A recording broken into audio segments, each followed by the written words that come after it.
Morning, everybody. Welcome to this in the morning. 15 minutes to change our lives. I give it to Daka. I also wanted to thank the sponsor of today's Shiur in honor of her birthday, Ita Gravich. Happy birthday to the source of our learning and sponsoring the Shiur. You should have all the brachas in the world. An amazing, amazing year with everything that you need and you want. Should come easily. Have a amazing day. Thank you very, very much. Okay, we're going to also be thinking about all the yidden Eretz Yisroel and all the soldiers that are fighting for the protection, for the safety of the Jewish people, and for the safe return of all the hostages. We're going to focus on Yonatan Chai ben Linda. Yonatan Chai ben Linda should be healthy and safe. He should come home happily and safely.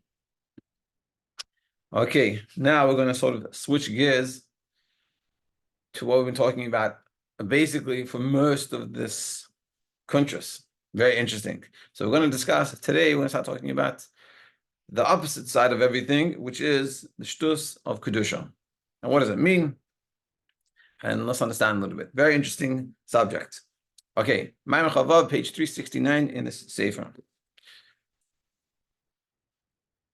Parak Aleph. This is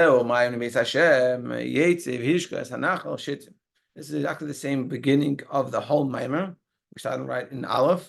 Now we're going full circle, explaining this idea in the Kedusha side of things. That was all we're talking about on the negative, the klippa, and all the problems with the shtus. Now we're going to talk about the positive.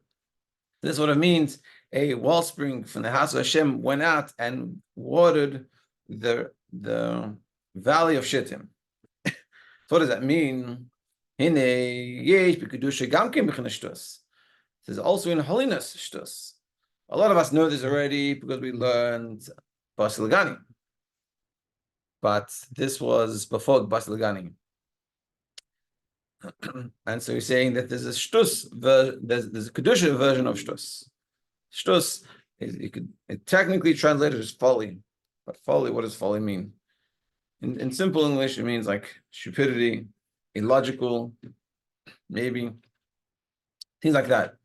So there's a non-holy version, a negative version, which is what happens when you do something negative and doesn't make any sense. It's like, why are you eating the third cheesecake?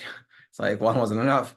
It doesn't make any sense, but you do it anyway. Unfortunately, we all have this, so we think, no, I don't eat 3 For sure, none of us, I don't think, eat 3 cheesecakes, but we all have this version. It's something we do that doesn't make much sense. Simple version is going to bed late.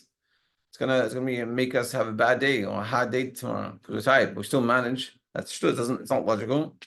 So now there's also a positive version of this. Like a rabbi said in something in the Ksuvos, says that it was well. How do you translate? His folly stood the venerable sage in good stead.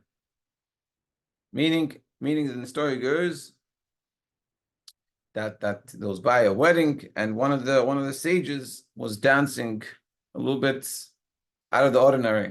And so one of the other sages was like, you're making us look bad. It's embarrassing. What are you doing? You shouldn't be dancing like this. It's a little bit, it's below your dignity. And then when that sage passed away, the one that was dancing, a pillar of fire separated his body between everyone else. And that doesn't normally happen. And he recognized, he said, so I see that this shtus, this folly, the way he was acting, that I thought was not necessarily so good, I see it was a deeper level of good. And that was actually very special what he did. And this is shtus to Kedusha. So let's understand this type of shtus, this shtus of Kedusha. So it's something that's above logic. That's shtus. Shtus by nature is above logic, or it's above or below logic. Meaning there's logic, there's natural, there's the way we normally do things, we're meant to do things, and then there's above or below that. We're talking about above that. Like it says in Malachim, Shekar Navi Meshuga. He says, why did this crazy person come? And it's referencing to the Navi. Why? Because the Naviim, as we're going to talk about, when they would do Nevuah, when they would prophesize, it would take them to a state a little bit out of the regular state, because they couldn't do it just in regular bodily things. And they'll do things that looked crazy. Now, this is actually, I think it's talking about how people were, the people of idol worshippers of Baal were doing this, what we're calling them a sugar in a negative. We're trying to put him down, but because what he did didn't look regular. But what really was coming from a higher level. They were just putting it down, because it looked out of the ordinary. And the source of this is because it's opposite of the tree of knowledge. So now we're going to discuss what happened in the tree of knowledge and how it affected and shaped the world in a negative way. What did Eitz Hadas do? It made us start to be sensitive in an unhealthy way to ourselves. A simple example of this is you look at kids when they're young, very young, they're like free, and they don't have these what we call sensitivities to like people around them and things, and they just do whatever they're meant to do. They're not embarrassed if they're naked. They do whatever it is, and it's a very positive. When we get older, because of the Eretz Hadas, we start to realize, oh, this is not the right thing to do. What are people going to say? How are people going to think? And suddenly we put in all these different ideas that actually affect the way we see things, do things. Let's see. Like it's known, what did Eitz Hadas accomplish? One of the main accomplishments is feelings. He's recognizing what happened. Like it says in Bereshit, Hashem comes to call Adam and Chava, and he sees they're wearing clothes. Suddenly they're wearing clothes. Like, what happened? What happened to us? They said, we recognize we were embarrassed because we were naked. So he said, who told you you're naked? So the question is, what do you mean, who told you you're naked? I was naked. Who told you there was a problem being naked? Suddenly they realized being naked was a problem. Meaning, essentially, it's not a problem. But because of eating of the Eitz Hadas, it became intermingled, and suddenly they saw that their limbs that weren't covered need to be covered because, well, really they saw it because they recognized that this is something to be done an avera with, whereas before that they didn't see it that way. It's all whatever. Don't want to get into that. It's a whole different topic. But the point is, through eating the Eitz Hadas, it became, they had this sense. Suddenly they're uncomfortable because in this case they were naked, but it became that sense that they got was unhealthy. That was a negative side effect. Didn't they know from the beginning that they were naked? They didn't feel this nakedness. It's like a little kid, when they walk around naked, they don't feel anything funny, they don't recognize anything. And then they start to feel, after they ate from the tree, they start to feel uncomfortable. Suddenly they recognize I'm naked, and there's something there to that, something wrong with that. Like it says in the beginning, and like it says in the beginning, before they ate, they were both naked, but they weren't embarrassed. They didn't feel any lacking being naked. Then they suddenly recognized it, and they felt that there's a problem here, and that's what the tree of knowledge accomplished.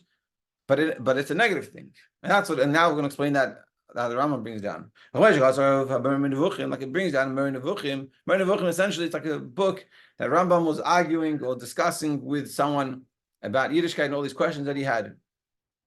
So it says in the beginning, Chalak Aleph Perek Beis, one wise person questioned him, Rambam. So this guy was asking Rambam, they ate from the tree of knowledge, and suddenly they recognized that they're naked. This is a maila. This is an advantage. So they did an avera. They went against what God wanted, and then suddenly they become more sensitive to themselves. That's a very good thing. So how do they benefit from that avera? Like it says over there, But tipakachna ein ishnei, like it says in the Chumash, and both of their eyes opened up. So he's saying, look, so they gained from this avira. So how does that work? So what did Rambam answer him? Rambam answered, that recognition they had that they're naked, it's not a mila. Seemingly we think it is a mila, but this is how crazy this idea is. Like realizing so it's not a mila, they recognize this. When a kid's running around free without that sensitivity, that's a good thing. It's not a bad thing. Where we look at it as a bad thing from our perspective, is totally warped. That's really good. Because before they ate, they had their ideas were on bigger things, as explains.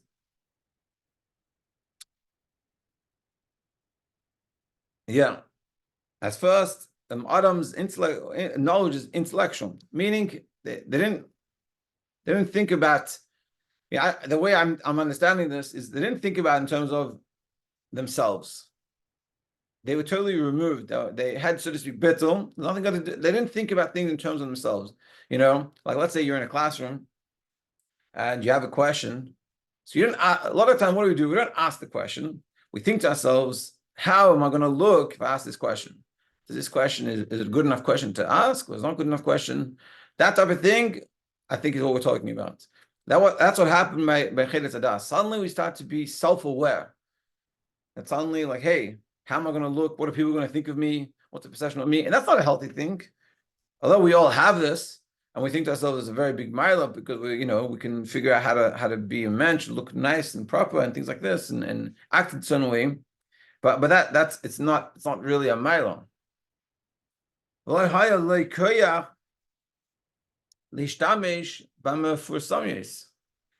didn't have the power to use to connect with these like natural perception that people have. I know something that's nice, something not nice, b'shum panim at all. I then lost these being able to be totally removed from these things and just like think about things and not have how it affects me. And things like that. And what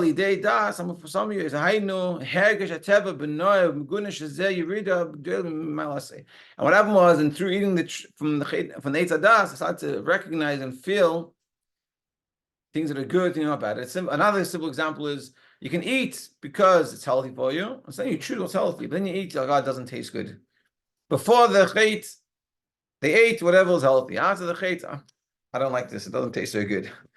Which is a big concern. It makes life so much harder. It's like Pesach, you have Pesach, and Pesach food is very different, especially if you eat all the Chumash of Lubavitch, or a lot of them, whatever. It could be difficult. But before the Chet, it wouldn't be an issue. It's healthy, it's the right way to eat. Eat easy. After the Chet, it's so hard, I don't like it. That's what the Chet sort of brought about. So it's not a Milo. Rambam was saying to this guy, this Chacham, it's not a Milo. Now you're going to sense it. Now you know what food tastes good. Is that a milo? That just makes it a lot more complicated. Now you know you're naked. Before they run free, little kids run free naked. Doesn't make a difference. Doesn't bother them. They don't have an issue. That's good. Of course, I'm not saying we should run around naked. but that's the point. The point is that sensitivity is not a good sensitivity. But Zayah, and it says in the Zayah, Chelik Gimel. And he explains, what does Zayah explain? On their eyes opened up. The high alma, with the murkiness of this world. Because before they just saw godliness, it was all clear, it was about God. But suddenly they came and they looked, suddenly, people, also little kids, they don't know good people, bad people. They speak to anyone that they encounter, there's no judgments. When our eyes open up, so to speak, like we're saying here, suddenly with his judgment, look at that person, because they're not dressed nicely, you judge, all these judgment issues, things like that, that's what came about. So too with the prophets, when they came to prophesize, they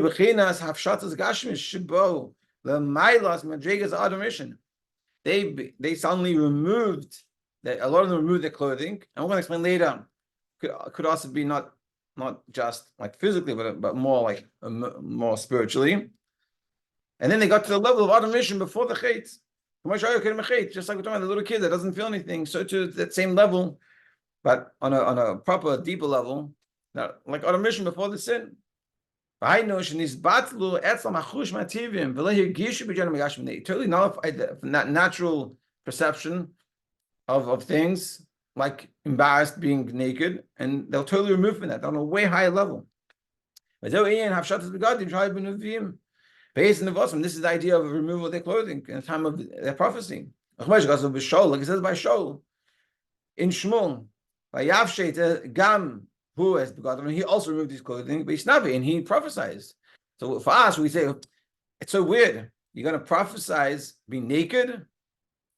Being naked for us is a negative thing. Walking around naked is very negative, and that when it comes to prophecy, to saying so that's what we're showing, because he went to the source, the way we are, or the way he was, Shaul before the sin of Adam and Chava, and in that place, being naked is totally fine, totally way above all these things, and that's what they were reaching. And he, like I said, and he fell naked. Adam Rishon before the sin, he didn't feel the need of clothing. He wasn't like, I don't care, and I'm going to do whatever I want. You say, hey, you're not wearing any clothing. It's like, why do I need to wear clothing? And totally, that's how they felt. Like, they didn't understand what is the need for clothing. Just like you don't think to yourself, I need to cover my face. I need people not to see my face. It's not it's not sneers. We don't think that way.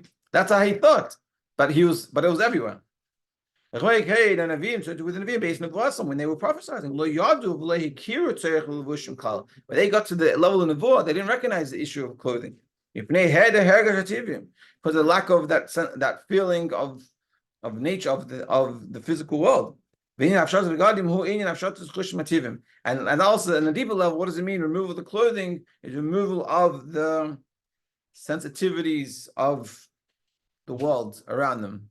And like an example of being naked or not, they didn't feel any of that. They went above and they were totally removed. And that's what I was saying. And that's what we're learning. We're going to continue going and understand what this means in the idea of shtus, of kedusha.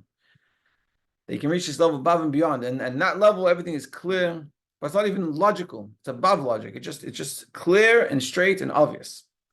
Mitzvah Hashem to be continued tomorrow. Have an amazing day.